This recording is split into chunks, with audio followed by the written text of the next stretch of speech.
الإمام الحافظ المسند الحبيب عبد الله بن عبد الباقي الكبري وأستاذنا العلامة الحبيب سيد أبي بن سالم الإدريس والوالد الأستاذ الحبيب أحمد بن سالم الإدريس والأستاذ الحبيب حسن بن سالم الإدريس والأستاذ الحبيب محمد بن حبيب أحمد الإدريس والحبيب عبد الرحمن بن محمد بن علي الحداد وفخر الحجاز أبويا سيد محمد علوي الملكي الحسني والإمام الكتب الحبيب عبد الغالي بن أحمد سكرتيتا والإمام العلم الحبيب أحمد أشر طاهر الحداد والإمام العلم الحبيب حسن بن عبد الرشادي والإمام العلم الحبيب سالم بن عبد الرشادي وخصوصا أيضا الإمام محمد قاسم وكيتي عبد الوأدي وكيتي دهران وكيتي بدر السلام وكيتي أحمد المنهوري وكيتي علي بن وكيتي مسجد أستاذ محمد بن حافظ وكيتي عبد الرحمن كباتين وكيتي مستعد سنوسري وكيتي باسر علوي سنوسري وكيتي أحمد فريحين سنوسري وكيتي مشرف المفروض وزوجته وآبائنا وأمهاتنا وأجدادنا وزوجاتنا ونخص خصوصا أيضا إلى المرحوم أبا هجي محمد نائب أن الله يغشاهم جميعا بالرحمة والمغفرة ويعيد علينا من بركات وأصلهم وأصالهم على هذه النيات ولكل نية صالحة بسر فاتحة. إياك نعبد وإياك نستعين ربي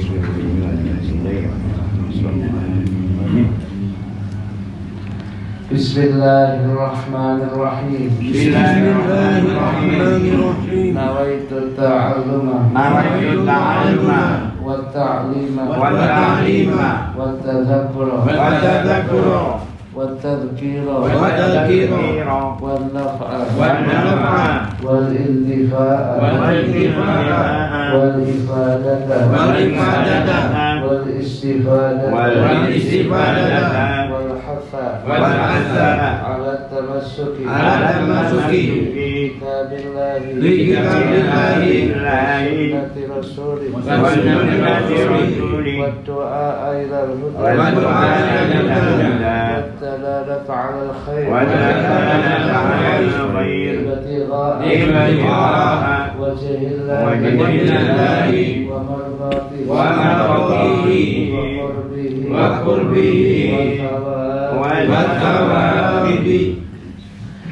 Hadirin hadirat sekalian, pagi hari ini kita memasuki bulan baru. Jadi ngajinya kitab kita adalah kitab Tanbihul Ghafilin karya Al-Imam Abu Laith As-Samarqandi. Sedangkan yang kita bahas pada pagi hari ini adalah judul baru. Judulnya adalah Babun Namimati, bab tentang namimah atau adu domba. Hadirin hadirat sekalian yang dimuliakan oleh Allah, bab ini penting khususnya di hari-hari ini. Orang gampang diadu domba. Bisa jadi seakan domba itu berbagian. Berapa kali kambing hitam itu bisa akan kambing hitam kan. Nah, an-namimah ini adalah adu domba. Seseorang yang datang pada satu orang atau kelompok ngomongnya A, tetapi kepada kelompok yang lain ngomongnya B, dan tujuannya adalah supaya kemudian dua kelompok itu terjadi pertengkaran, bahkan yang lebih daripada itu. Itu namanya an-namimah, itu namanya adu domba. disebutkan wonten kitab panjenengan kan bahwa betul terjemahane basa Jawa niku 914. Disebutkan dalam ungkapan kita Tanbihul Ghafili, qala al-faqihu, telah berkata al-faqih al-imam Abu Laith As-Samarqandi radhiyallahu ta'ala anhu, wa bihi ilai qala haddatsana al-Khalil bin Ahmad qala haddatsana Abu Ja'far ad-Dabri qala haddatsana Abu Abdullah qala haddatsana Sufyan bin Mansur an Ibrahim bin Himam atau Hammam bin Al-Harith an Hudzaifah, dari sahabat Nabi yang namanya Hudzaifah bin Yaman. Diceritakan bahwasanya sahabat Nabi yang bernama Hudzaifah bin Yaman ini sahabat Nabi yang khusus menghafalkan tentang fitnah yang terjadi di akhir zaman. Jadi fitnah yang terjadi di akhir zaman itu umumnya hadisnya dihafalkan oleh sahabat Hudzaifah bin Yaman. Apa kemudian yang disampaikan oleh sahabat Hudzaifah ini? Qala, dia mengatakan, sami'tu, aku pernah mendengar Rasulullah sallallahu alaihi wasallam yaqulu, bersabda. Apa yang disabdakan oleh Rasul? La yadkhulul jannata qattatun, tidak akan pernah masuk ke dalam surganya Allah qattatun, yakni an-namama, orang yang biasa adu domba. Qattat itu orang yang biasa adu domba, ya, tiang ikat biasa adu-adu. Motifnya lafaz lain yang sama adalah an-namam. Bahkan dalam redaksi hadis yang lain itu tidak menggunakan lafaz qattat, langsung menggunakan lafaz namam. La yadkhul jannata namamun al-khamar, tidak akan masuk ke dalam surganya Allah namamun, orang yang adu domba, adu-adu. Akhir zaman ini pun ada.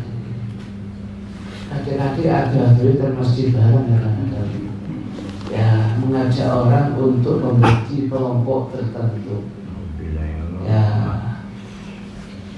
Hadirin hadirat sekalian yang dimuliakan oleh Allah, orang yang seperti ini jangankan bisa menikmati surga, orang seperti ini tidak akan masuk bisa masuk ke dalam surganya Allah. Siapapun yang menjadi provokator nama kota, ya, yang diperbuatnya adalah provokasi, namimah, adu-adu, lebih mantap melalui wonten bahasa Inggrisnya tumbak cucuan. Allah. Lebih mantap dibuatin.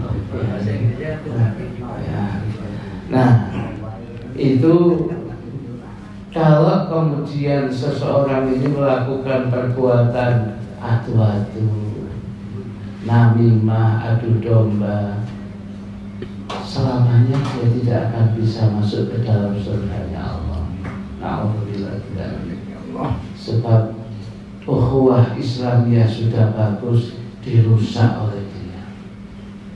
Ya Allah. Persatuan tetangga dengan tetangga lain dan rukun RT dan RW dirusak oleh dia dengan kepentingan tertentu. Qala, kemudian Al-Imam Abu Layth As-Samarqandi melanjutkan ucapannya, wa bihi ilai qala haddatsana Al-Khalil bin Ahmad qala haddatsana Abu Ja'far qala haddatsana Abu Ja'far, dan memiliki ada yang tulisannya Ad-Dabili gitu ya.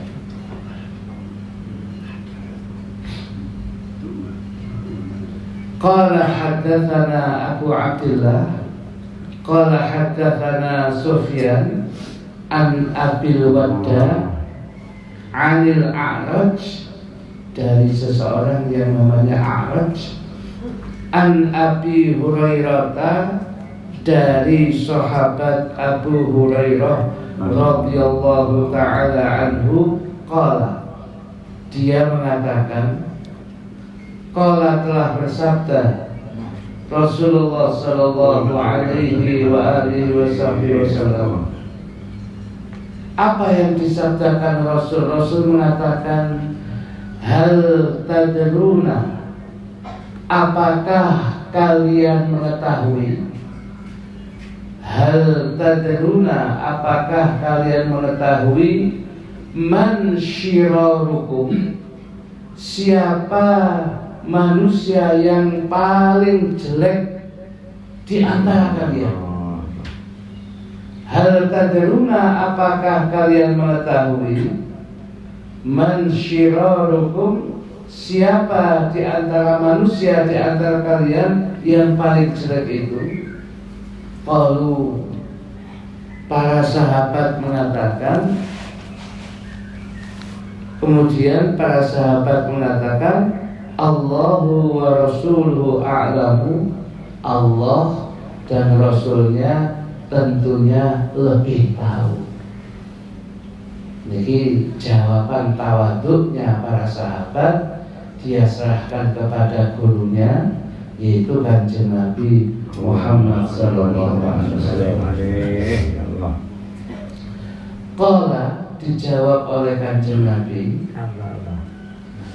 syirarukum, orang-orang yang paling jelek di antara kalian adalah dzul wajhaini, orang yang punya dua wajah. Artinya wajah A di sana, wajah B di sini.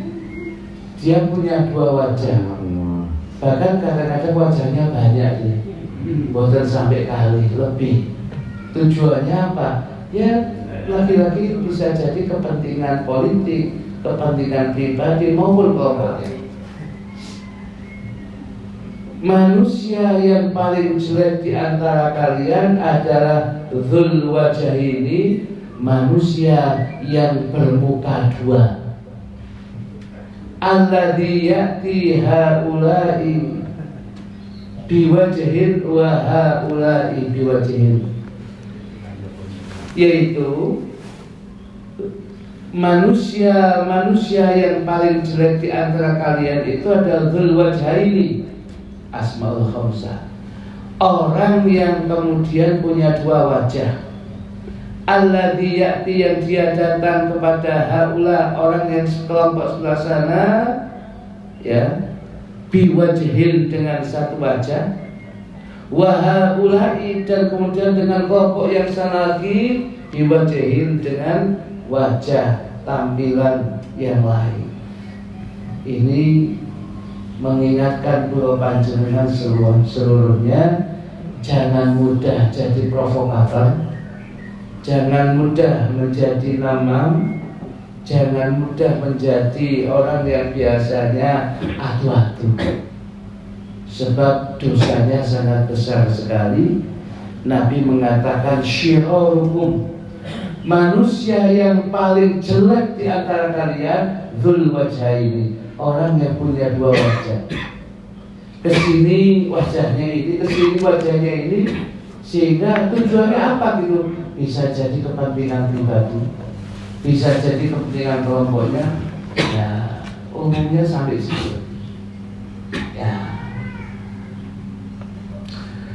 Qala, kemudian dawuhipun Al-Imam Abu Laits As-Samarqandi, beliau melanjutkan lagi, wa bihi ilai qala haddatsana Muhammad ibn al-Fadl qala haddatsana Muhammad bin Ja'far qala haddatsana Ibrahim bin Yusuf qala haddatsana Abu Muawiyah, telah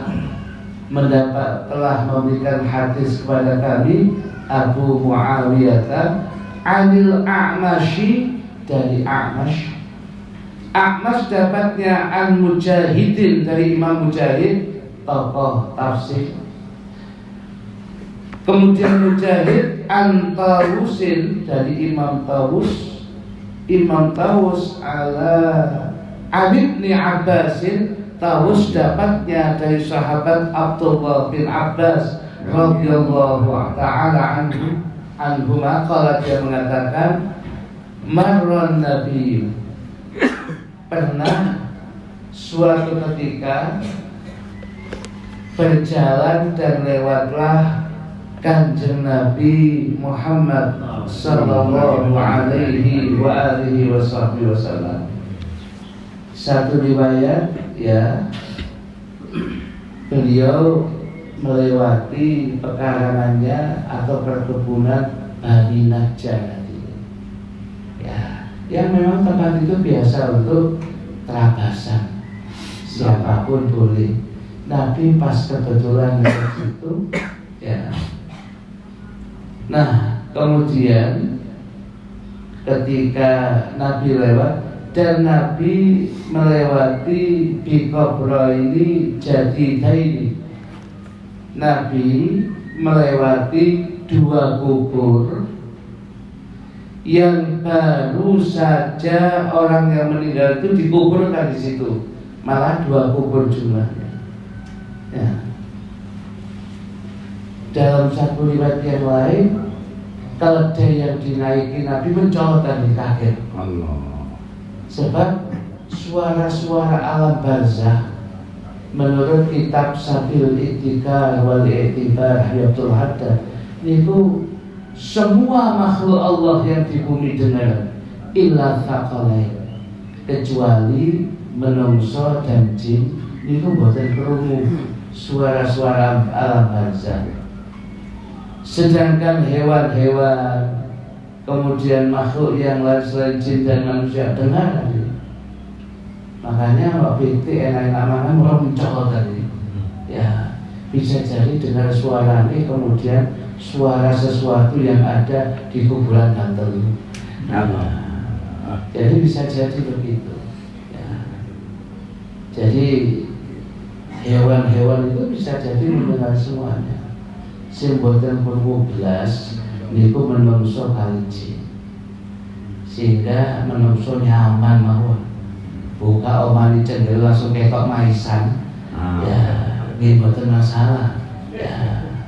Padahal itu seharusnya sudah tadzkiratul maut, ya, sukun dan 7 buka oma langsung ketok maisan wadah, ya, polean buka, wah tahu nih, ya, ini, ya, sampo buka itu, ya, tinggal, artinya, ya, seharusnya itu kemudian menjadi tadzkirah, menjadi pengingat kula panjenengan. Nah, ini di situ ada kubur, 2 kubur yang baru saja dikuburkan, ya.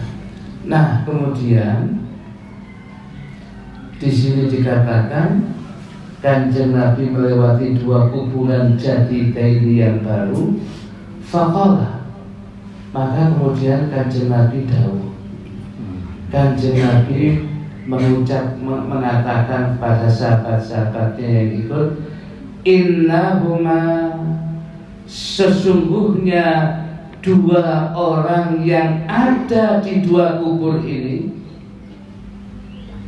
la yu'adzabani, lamnya lam takkid, yu'adzabani fi'il mudhari yang dibaca mabni majhul, fa'ilnya alif nun tanda rafa af'alul khamsah. La yu'adzabani, sungguh dua orang yang ada di kubur ini sedang diazab, pakai fi'il mudhari. Dia dua orang yang ada di kubur ini ya sedang diazab. Wa ma yu'adzabani,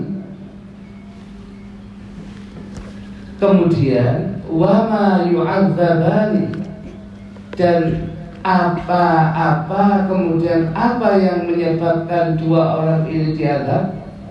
Ya, dikatakan di sini ya,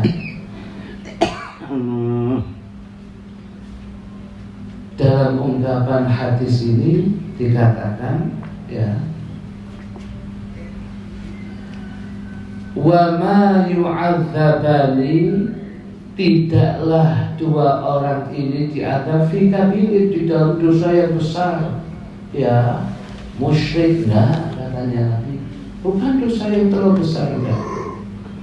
Ya, kata Nabi, fa amma ahaduhuma, maka adapun salah satu dari keduanya ini ya, fakana, maka konon la yatanazzahu, tidak pernah bersih, minal qauli, dari kencingnya ketika setelah istinja. Wa ammal akharu, dan adapun kuburan yang lainnya, yang satunya lagi, fakana yamshi bin namimati, maka keberadaannya dia ini berjalan dari satu kampung ke kampung berikutnya, satu rumah ke rumah berikutnya, satu tetangga pada tetangga yang berikutnya. Tujuannya apa? Bin namimati, adu domba. Ya. Ternyata dua perbuatan ini mengundang azab kubur. Terus azab kubur itu disebabkan banyak, tetapi salah satu atau dua hal yang bisa mengundang azab kubur, menyebabkan orang itu kemudian diazab wonten alam barzah. Padahal kalau diazab di alam barzah, untuk selanjutnya ditambah diazab. Sebabnya itu wonten kitab Sabil Ihtikah wal Ihtikah, Sayyidul Qutub Al-Hayatul Haddad menceritakan apa yang pernah dilakukan oleh Sayyidina Utsman bin Affan radhiyallahu anhu. Suatu ketika sahabat Sayyidina Utsman bin Affan dengan beberapa sahabat masuk ke sebuah pekuburan. Begitu jalan di pekuburan itu, mulai nangis Sayyidina Utsman. Nangisnya tidak seperti nangis biasa, sampai air matanya itu banyak, jenggotnya penuh dengan air tangisan itu.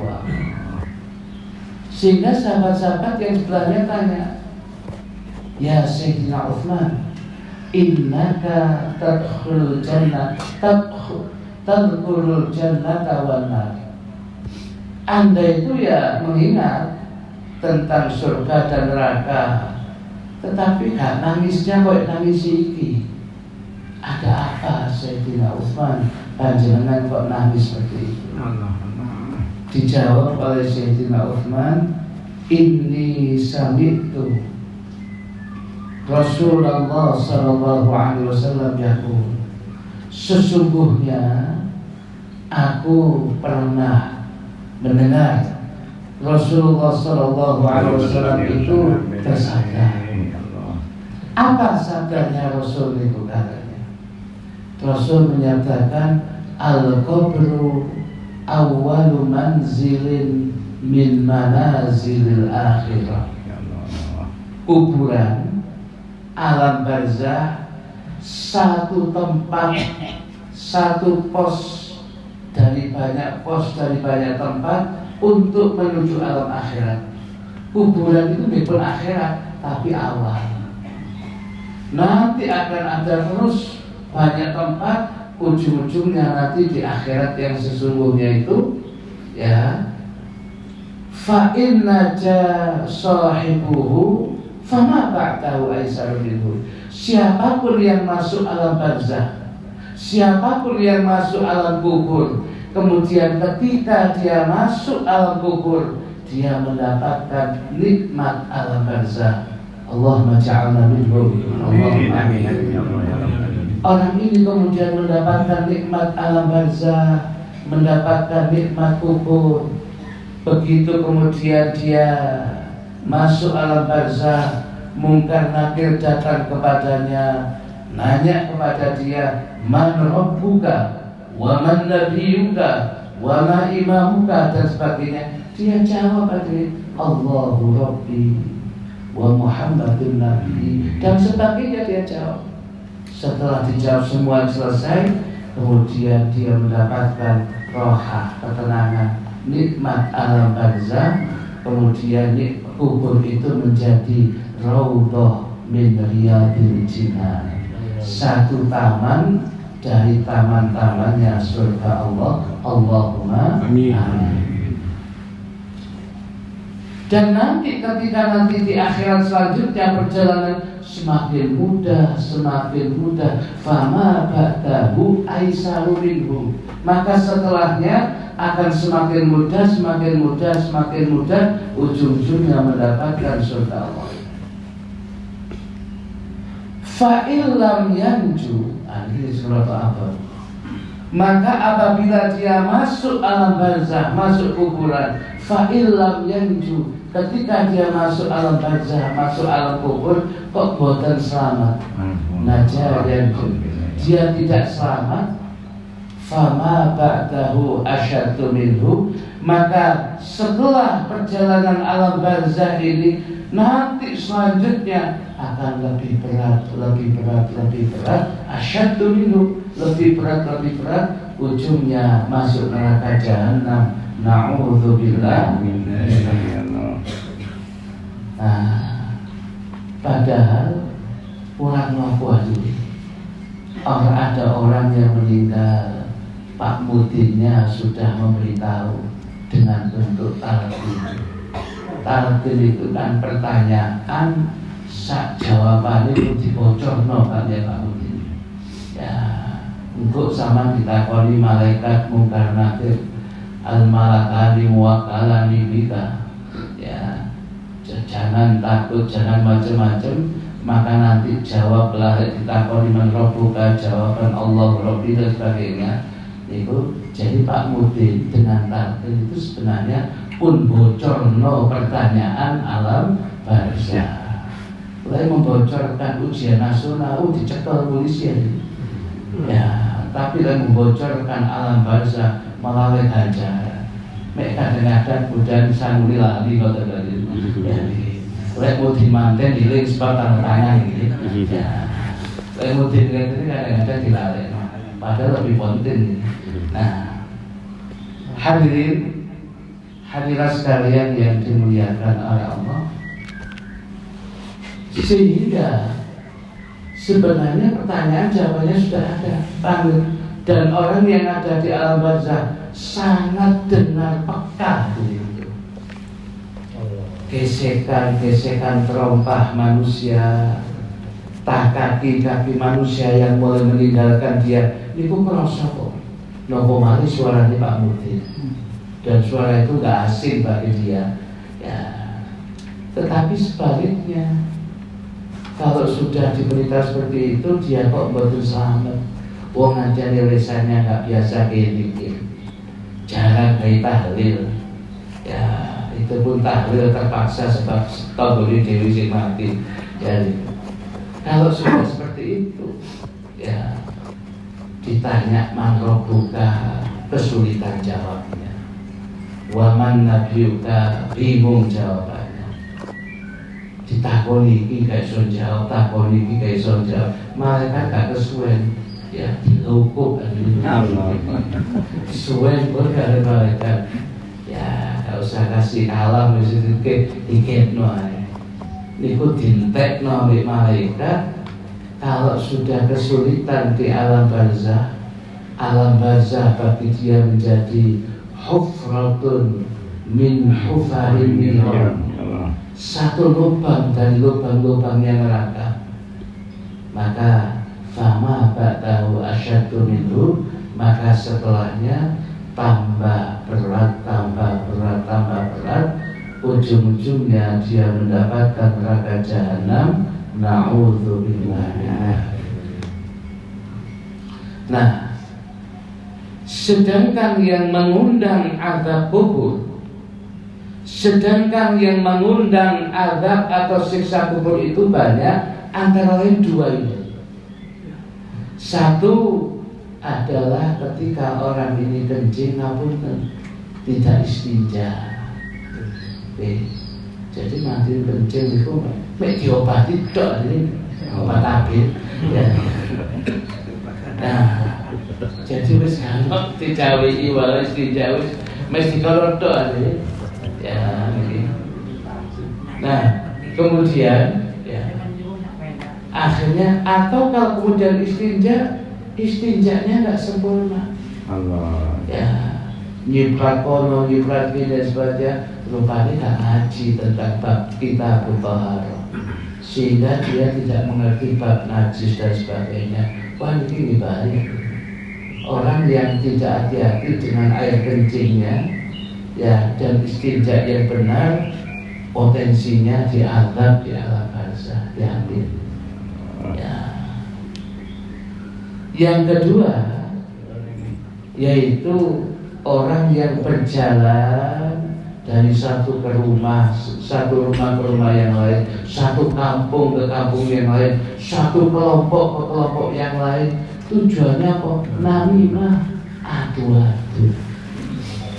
Situasi sudah tenang, diadu diudak oleh dia dengan kepentingannya tertentu, ya, sehingga kelompok ini benci kelompok sana, kelompok ini kemudian menjatuhkan kelompok. Itu karena itu, ya, sampai dengan kepentingannya, sampai habaib kiai dijatuhkan dengan berbagai macam bentuknya.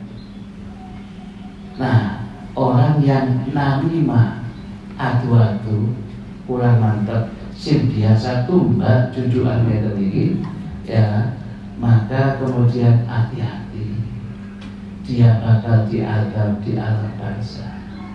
Sebab Kanjeng Nabi melewati hadisnya ini, dua orang yang ada di kubur ini, katanya Nabi, ya, innahuma la yu'adzabani. Innanya pun takkid, lamnya lam takkid juga. Jadi ada dua penguat, sungguh dua orang yang ada di kubur ini diazab oleh Allah. Satu sebab kalau istinja tidak bersih, yang kedua yaitu, ya, orang yang namimah adu-adu. Kemudian Nabi itu dalam dirinya, hatinya penuh dengan Raufur Rahim. Kanjeng Nabi memang diutus oleh Allah rahmatan lil alamin.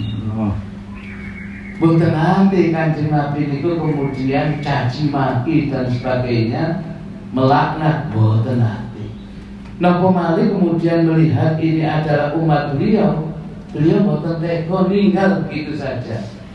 Kemudian akhadha, Kanjeng Nabi itu kemudian mengambil apa yang kemudian diambil oleh Nabi maf'ul bihnya, jaridatan, ya.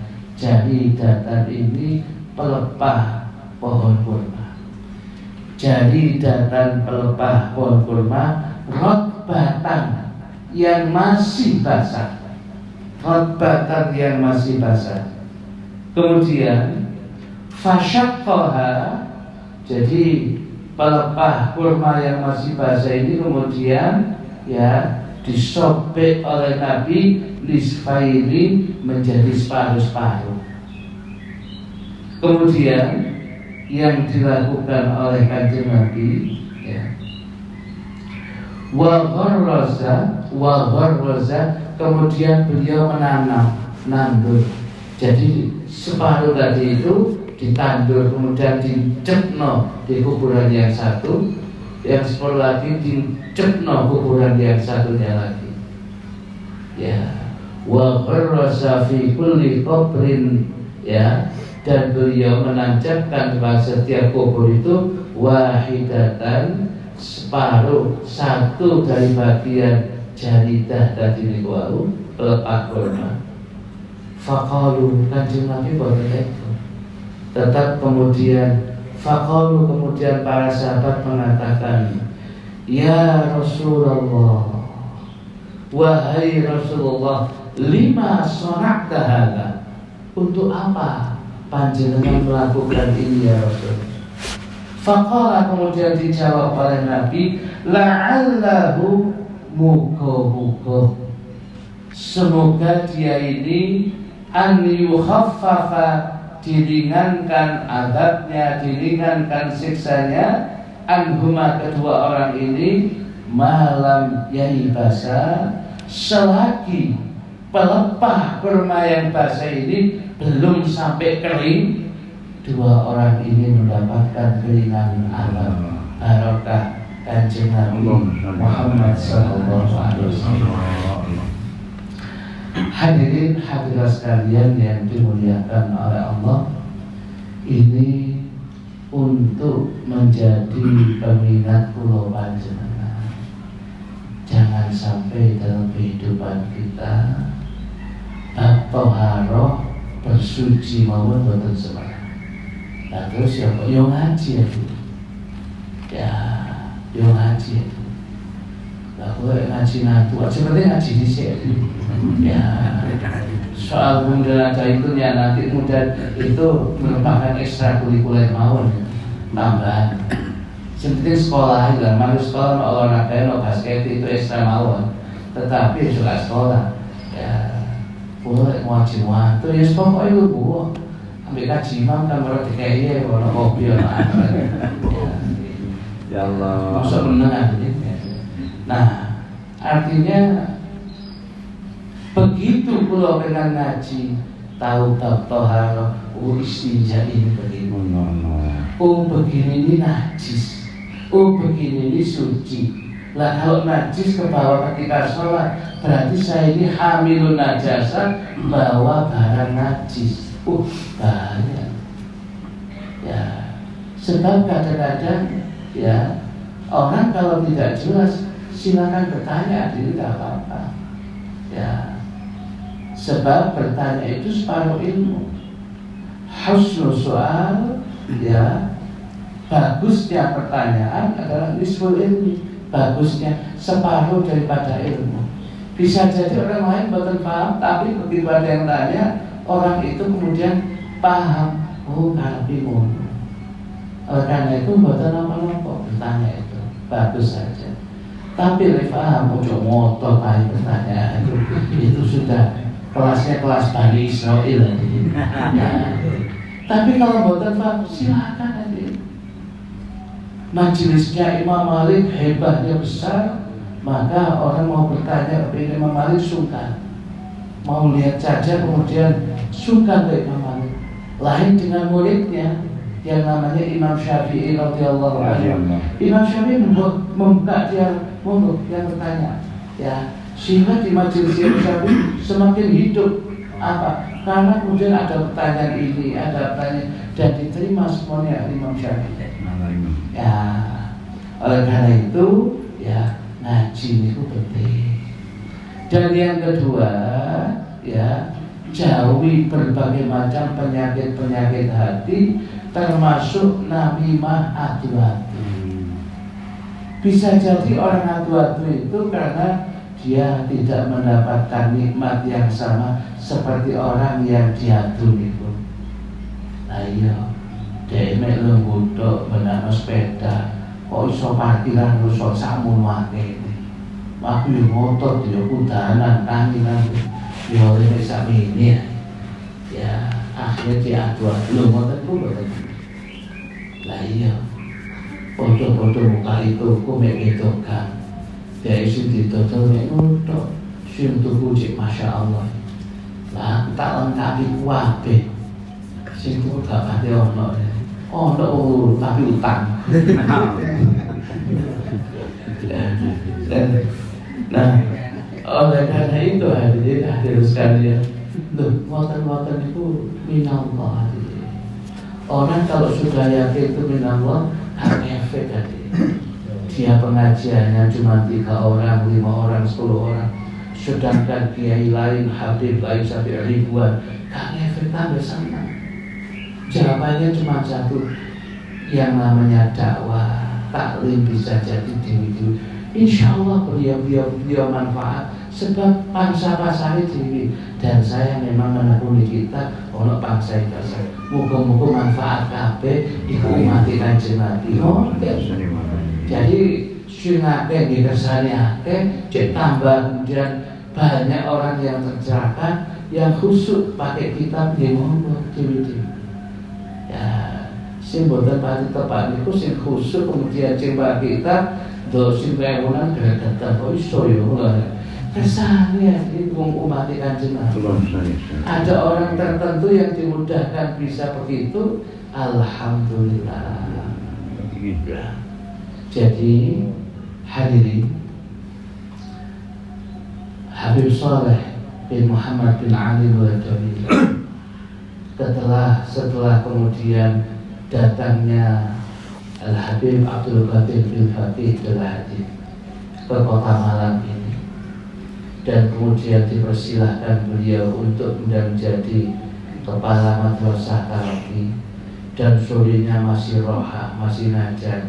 Habib Saleh memberitahu kepada beberapa orang dengan pegang pundaknya, alhamdulillah pundak saya semakin ringan sebab ada orang alim alama seperti Ustadzul Qadir bin Fakih, ada orang alim alama seperti Habib Asri Sawaan.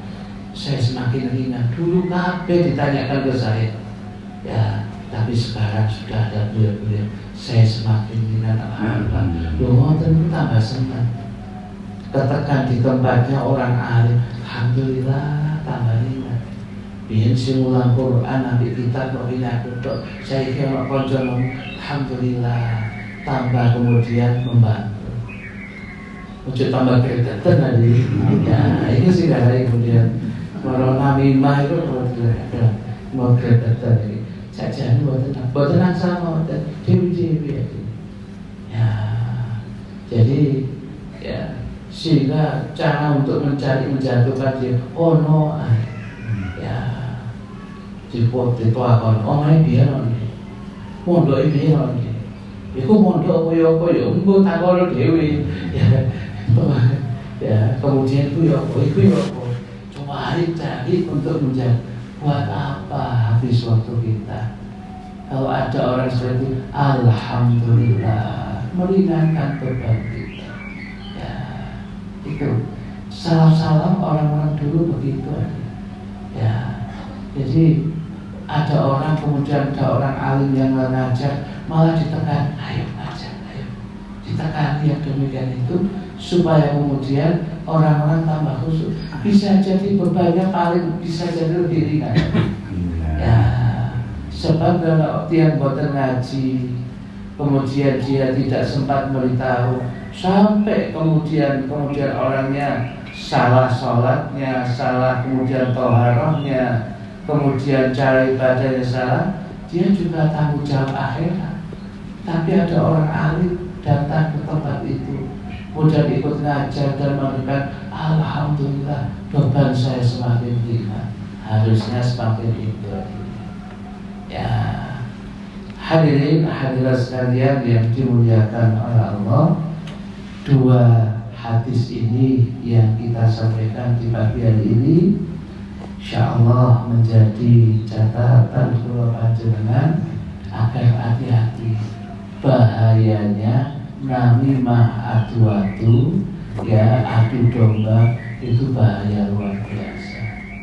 Ya, kalau panjenengan jangan sampai kemudian sedikit pun melakukannya atau ikut serta di dalamnya, insya Allah.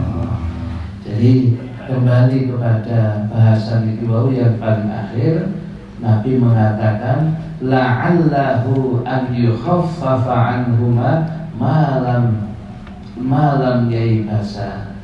Semoga muga-muga ya jaridah rotbah pelepah kurma yang dibagi dua tadi, yang dicopno di kuburan, setiap kuburan tadi, menyebabkan orang yang di alam barzah itu diringankan ya azabnya, siksanya sebelum pelepah kurma itu kemudian kering. Nah, akhirnya diambil dari ungkapan ini oleh sebagian orang-orang tua kita, ya supaya kemudian nggak kering. Kalau kali tidak kembang ini, ya tidak kering, jadi tidak dianggap pun yang demikian itu. Nah, hadirin hadirat sekalian yang dimuliakan oleh Allah, kalau kita cukup, insyaallah akan kita sambung pada pengajian-pengajian berikutnya. Wallahu a'lam bishawab. Monggo bapak-bapak dulu yang mau bertanya dipersilakan. Wonten bapak yang balik tangan boleh.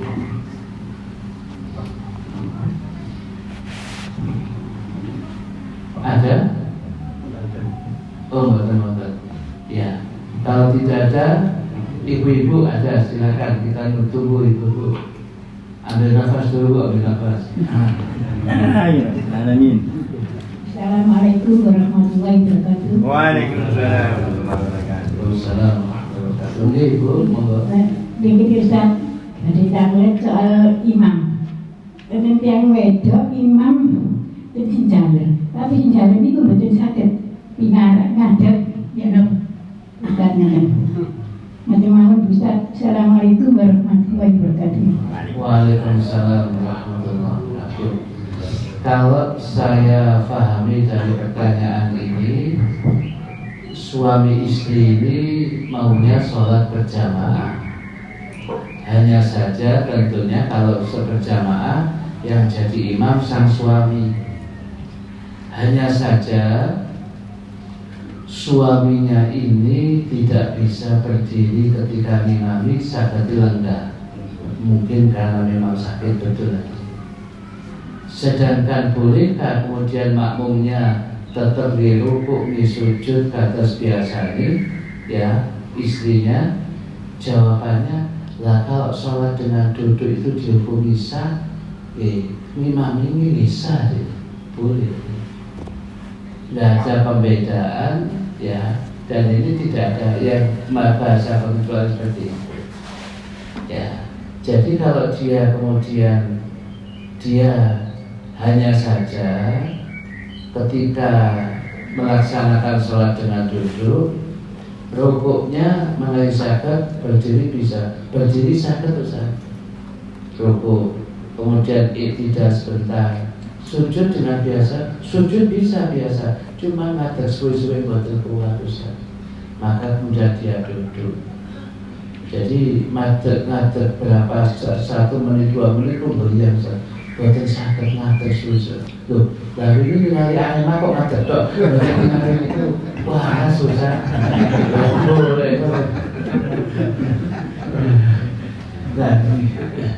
Nah, jadi ini kalau kemudian memang betul-betul sakit, yang tahu sakit dan tidak kan dia dan dokter, ya. Kata dokter, gak lain apa-apa itu pokoknya sholat tidak suwi-suwi. Loh kalau gitu ya jangan duduk, tapi harus duduk. Ya, dan kemudian kalau memang harus duduk, ya kalau memang rukuknya bisa biasa, biasa ini. Tadi duduk itu pengganti berdiri aja. Kemudian lagi sujudnya bisa ya sudah. Nanti ketika berdiri diganti dengan lumpuh mati. Tapi kalau itu memang tidak mampu hari ini, rukuk ya mampu ngeten tok, sujud juga mampunya begini aja, dan kemudian istrinya bermakmum boleh. Jawabannya ya boleh, memang bisanya itu, ya memang bisanya itu. Jadi istrinya bermakmum boleh, istrinya rukuk sujud biasa, betul apa-apa. Ketika sholat begitu itu merupakan sah dan tidak usah kemudian mengqadha lagi. Ya karena kondisi sakit. Ya kalau begitu ya sah. Tetapi kalau dia masih ada, ya dia tidak bisa dibersihkan karena kondisinya ini, ya berarti sah bagi pribadinya, tetapi bisa jadi tidak sah bagi yang melihatnya. Maka biar dia sholat sendiri aja. Sedangkan isinya ya biar sholat sendiri ya. Nek boleh tani pangan sing donga cek suaminya betul apa-apa. Nah, itu. Wonten malih sing tanglet ibu-ibu. Sampun nggih. Baik. Ada catatan pertanyaan yang ditujukan kepada kita. Assalamualaikum warahmatullahi wabarakatuh. Waalaikumsalam warahmatullahi wabarakatuh. Maaf Pak Ustadz, melenceng dari tema. Boten apa-apa, saya luruskan. Ya, izin bertanya. Pertanyaan pertama, kenapa surat At-Taubah tidak ada basmalahnya? Wonten Al-Quran, wonten surat Ar-Ra'd atau surat At-Taubah, kok langsung surat ayat-ayatnya kok mboten wonten basmalahnya. Biasa kan Bismillah Al-Baqarah, Bismillahirrahmanirrahim Ali Imran. Dan itu surat At-Taubah kok mboten wonten bismillahnya. Menurut sebagian ulama, jawabannya isinya surat At-Taubah itu merupakan ya isinya tentang azab, isinya tentang laknat, isinya tentang doa yang tidak baik kepada musuh-musuhnya Nabi, kepada musuh-musuh Islam di zaman itu. Lebih-lebih secara umum orang-orang musyrik.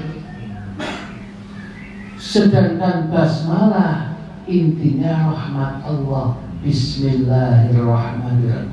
Itu rahmat Allah. Maka kata sebagian ulama tidak pantas rahmat Allah disandingkan langsung dengan azab dan orang-orang yang terazab. Boten pantas. Sehingga untuk yang ini maka tidak perlu dari Bismillahirrahmanirrahim. Dan ngomong a'udzu ya nggak boleh Bismillah. Kalau a'udzu billahi minasyaitonir rajim ya boleh-boleh aja. Gitu. Kemudian menurut sebagian ulama yang lain, jangan tinggali dan ulumul Quran, antara surat yang sebelumnya At-Taubah dengan At-Taubah wakilah akhir mengatakan itu satu surat dulunya. Dan kalau satu surat ya memang betul-betul Bismillah, tapi kemudian dipotong menjadi dua surat kemudian. Lepas benar dan tidaknya, tapi itulah yang ada faktanya memang Bismillah di surat At-Taubah betul-betul. Tapi jawaban pertama tadi yang lebih masuk akal, ya rahmat Allah rasanya tidak bisa dicampur dengan azab dan macam-macam yang ada di dalam surat itu. Dua, umpama membaca basmalah hukumnya bagaimana? Haram al-awal. Ya, kalau di tengah-tengah, namanya di tengah-tengah disunahkan ta'awud dan kemudian basmalah. Dan di tengah-tengah buatan nopo-nopo, sekalipun tidak dianjurkan. Sehingga terusan, tulisan itu Al-Quran gak ngono, sama mojo ono, yang sudah ikuti aja di mana. Ya itu sudah. Yang ketiga, pertanyaan ketiga lagi, memang melenceng juga, tapi kalau misalkan betul-betul di umur berapa Nabi Isra dan Mi'raj itu? Dan sebelum Isra Mi'raj, apakah sudah ada sholat dan bagaimana cara sholatnya? Di umur berapa Nabi Isra dan Mi'raj itu? Jadi Nabi itu, beliau diangkat menjadi Nabi itu usianya 40 tahun. Ya. Kemudian dakwahnya beliau di Mekah kurang lebih 13 tahun, dakwahnya beliau di Madinah 10 tahun, jadi 23 tahun. Nah, kalau kemudian dihitung dari ini, ya, dakwahnya beliau ini di Mekah 13 tahun, padahal terjadinya peristiwa Isra wal Mi'raj 1 tahun sebelum peristiwa hijrah. Berarti 40 tahun ditambah 13 tadi dikurangi 1 tahun, berarti 12.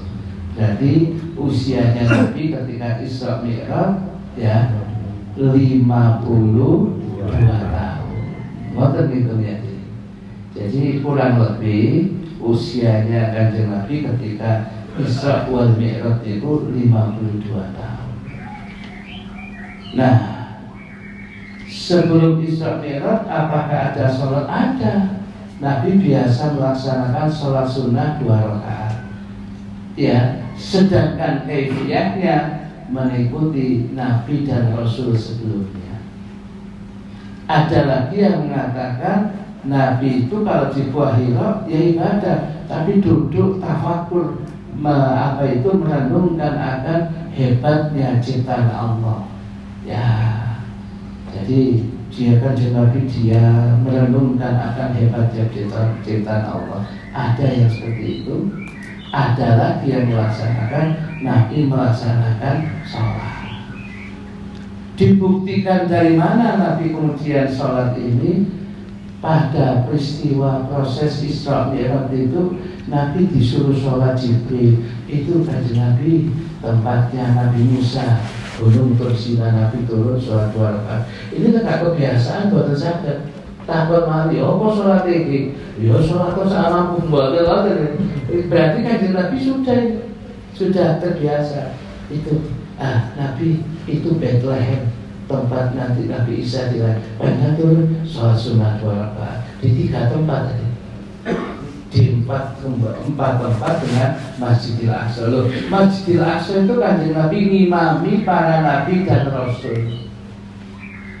Ya, yang jasadnya mereka itu kemudian ditampakkan bukan rohnya, sak jasadnya dikekokno bermakmur kepada Nabi. Loh, kalau kemudian Nabi ini nggak tahu belum sholat ini, mestinya tanya Jibril, iya apa sholatnya mbek wong iki? Boten, langsung Nabi ngimami, setelah itu selesai. Berarti sudah terbiasa sholat sunnah 2 rakaat. Nah, sedangkan bagaimana detailnya apa yang dibaca hanya Allah yang tahu. Tapi dalam sejarah dikatakan Nabi sholat gitu. Nah, kemudian sedangkan bacaan-bacaannya ya waktu itu memang seperti itu. Ya, seperti at-tahiyatul mubarakatuh shalawatul thayyibatul lillah itu diperbaiki ketika wonten apa itu Al-Madinatul Munawwarah. Ya, sebab ketika dulu orang-orang itu sholat di Nabi, caranya as-sholatu ala fulan, as-sholatu ala fulan. Jadi nyebut konco-konco. Kata Kanjeng Nabi bukan itu, at-tahiyatul mubarakatuh shalawatul thayyibatul lillah. Itu. Dari situ kemudian tahu bahwasanya sholatnya memang caranya 2 rakaat seperti itu. Lebih detailnya wallahu a'lam. Jadi saya sambung jawab ya. Kemudian ini terakhir barokah surat Al-Fatihah untuk almarhum Bapak Zain. Untuk almarhumah Bapak Zaid, Jamaah Majelis Taklim Raudhatul Naim. Mari kita bacakan Fatihah untuk beliau dan untuk ahli kubur kita, tiang-tiang sepuh jenengan minal muslimin wal muslimat. Allahumma ighfir lahum warhamhum wa'afihim wa'fu anhum. Syai'un lahumul Fatihah.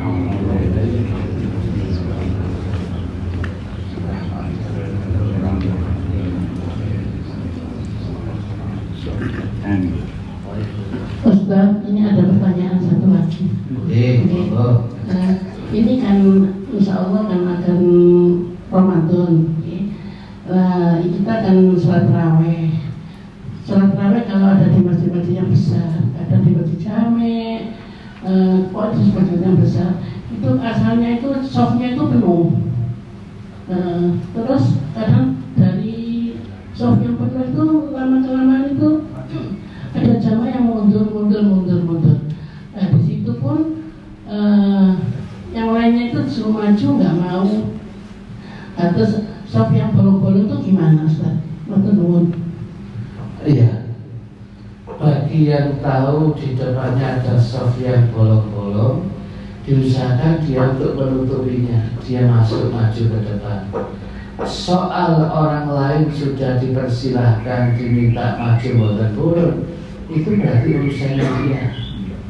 Hanya ingat satu hadis Nabi, man wasola sof, ya, barang siapa yang menyambung sof yang sebenarnya terputus, dia datang, dia rapatkan, Allah akan menyambung dan terus menyambung rahmat untuk dia.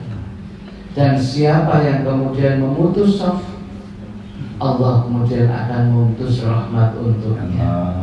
Nah, oleh karena itu, kalau ibu kemudian semerap, maju, ya. Kemudian dengan persilakan, Bu, monggo Bu. Nah, kok yang disuruh nggak belum? Ya sudah.